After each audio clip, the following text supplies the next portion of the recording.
True or false? Most men would rather get punched in the face than talk about their feelings. Yes, true. I get it. That used to be me. My challenges with mental illness began at an early age. However, the world was always my stage. What people saw on the outside was very different than what was taking place on the inside. Because on the outside, people saw the person who was president of the school, athlete of the year, national scholarship recipient. I could always be seen with a smile on my face.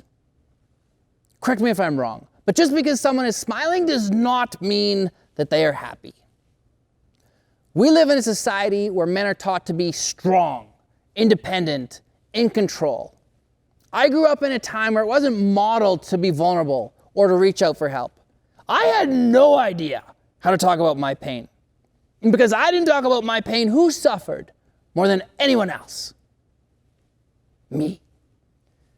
That's why this picture is so significant. Because this picture was taken early in my sobriety. And it depicts exactly what it was like all those years staying in the shadows of shame, embarrassment, burying my emotions deep within. It took me a long time to understand the value of reaching out for help and talking about my pain. And if there's one thing that I hope to achieve through this talk, it's to prove that there is nothing manly about suffering in silence. I hope to empower men to reach out for help and to show them that vulnerability equals strength. So, let's start by talking about how we can create a safe space where men feel comfortable talking about their pain. Let me paint you a picture. Let's say that you walk into a room and you see a woman with her head on the table crying. What do? What do you say? Let's say that you walk in the exact same room, but this time you see a man with his head on the table crying. Now what do? Now what do you say? Is it different? And if so, should it be different? And a lot of people will say, yes, it is a little different, but it shouldn't be. Exactly. It shouldn't be.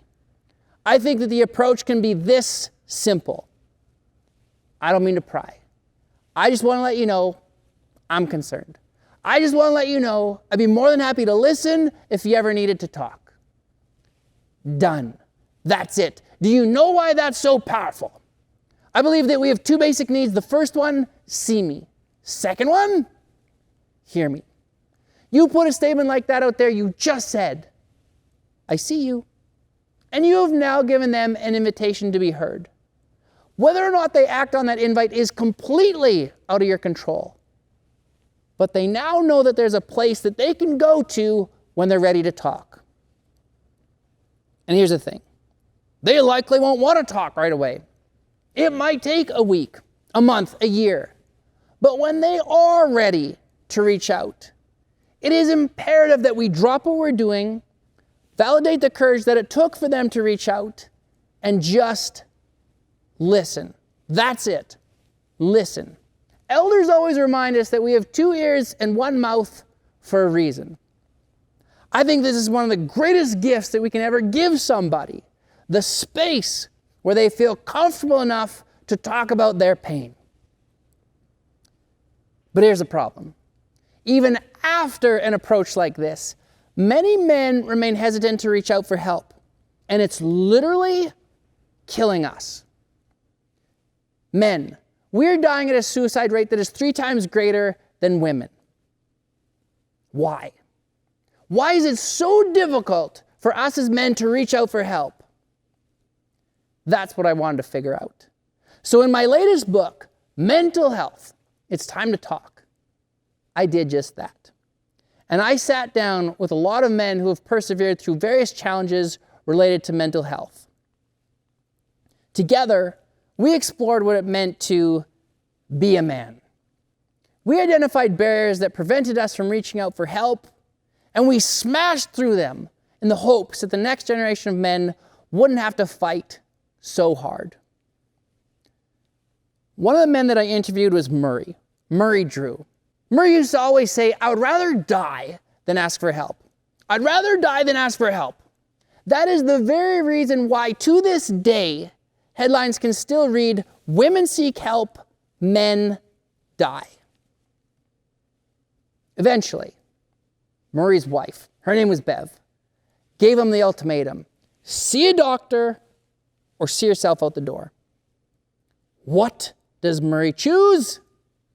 Initially, Murray chooses the door, and he spends 3 nights living in a motel until he finally realizes, this sucks. I miss my wife. I miss my kids. And finally, he was able to get himself the help that he so desperately needed. But why does it have to get to that point for so many men? Oh, that's right. Stigma. What will people think? Will they be perceived as weak, lesser than, incompetent in their place of work?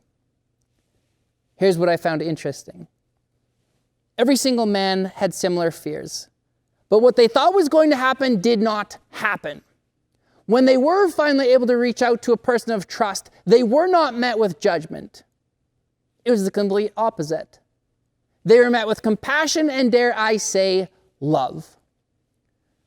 More importantly, every single man said that when they were finally able to talk about their pain, they felt free, liberated, like they no longer had to hide behind that proverbial mask. That's what it's all about. Circling back to Murray, when he was eventually able to return to his place of work as a university professor, he said this: I am done with the silence. And on that first day, standing in front of his students at the age of 64, he spoke openly about his challenges with mental illness. Now, when you see someone being vulnerable, what does that do? Vulnerability breeds vulnerability. And just like that, other students are approaching him with those 2 powerful words: me too. Connection. There is nothing more powerful, and I would argue nothing as sacred as someone's story. And nothing has the potential to shatter the stigma surrounding mental illness like someone's story. It was the same belief that helped compel me to start to share my story to strengthen the conversation around men and mental health. And I want to share another picture with you that is also very significant. Because this picture was taken when one doctor gave me a month to live if I didn't change what I was doing. No surprise. Because at this point, my life is fueled with alcohol, I'm a compulsive gambler, and I'm starting to have seizures almost every day. I was teaching at a junior high school, and I remember walking out of the classroom into the hallway, and I collapse. And I recall all of these students peering over me, and they're like, "Oh, Mr. Kehler, are you okay?" How do I respond? "Oh, yeah, no, I'm good." Once again, I smile. And what hurts my heart is I go back to that time and there wasn't a single person who actually understood the magnitude of my struggles. That was on me because I had a hard time letting people in. But often you will arrive at a place where you realize that if you want something different, you have to do something different. And the thing that helped me more than anything else is I started to surround myself with other men who spoke my language. And when I say that, what I mean is I started to surround myself with other men who had similar lived experiences. I got myself into bipolar support groups. I got myself into Gamblers Anonymous. I got myself into Alcoholics Anonymous. All of those experiences were incredibly difficult. It was embarrassing. But it was also liberating. Because as soon as I was able to sit in those rooms, I started to hear my story through their story. And just like that, I realized I wasn't alone. Hands down, the most difficult thing that I've ever had to do is I had to get myself into the Saskatoon Sexual Assault Center to attend a support group for other men who'd been sexually abused. I don't even have words to explain how hard that was for me, how much shame I felt. I was able to get myself into that room, and there was only one other man, And that did not help because I already understood that as men, we do not talk about this. And I remember sitting there when the group started. I tried to open up, I tried to share, and I couldn't. I just broke. And I just wanted to get the hell out of that room. The only other man then looked at me and said the words that saved my life. He said, "It's okay, Al. I get it." And in that moment, I realized that's all I ever wanted. I never wanted to be fixed. I wanted to be seen. I wanted to be heard. I wanted to be supported. But the only way for me to ever get that was by being vulnerable. And I'm sharing that experience with you because this is exactly how it works in life. Often it is our greatest risks that will lead to our greatest rewards. And this right here has hands down been the greatest reward that I've ever received. It's hard for me to think about where I was and where I am today because my life could not be more different. Back when I was given a month to live, if somebody would have said to me, "Al, you hang on, you keep fighting because one day you're going to have a beautiful wife. One day you're going to have 4 healthy kids. You're going to have a home, not a house. You're going to be in a position where your story can actually help others." What? No, I did not see that coming. But it is unbelievable what can happen when we give ourselves permission to be vulnerable and when we reach out for help. I know what it feels like to have lost my voice, and I know what it feels like to have found it. I speak for all those men who continue to carry their pain and who continue to suffer in silence. I speak for my best friend, Justin Andres, who we lost to suicide. People often ask me, "Al, what's that tattoo on your throat all about? What does that represent?" J.A. Justin Andres.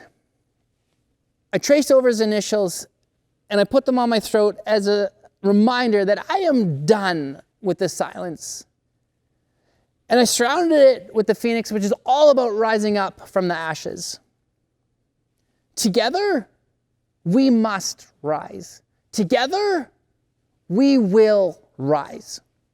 The conversation around men and mental health will not get better unless we make it better. The time to talk about men and mental health is now.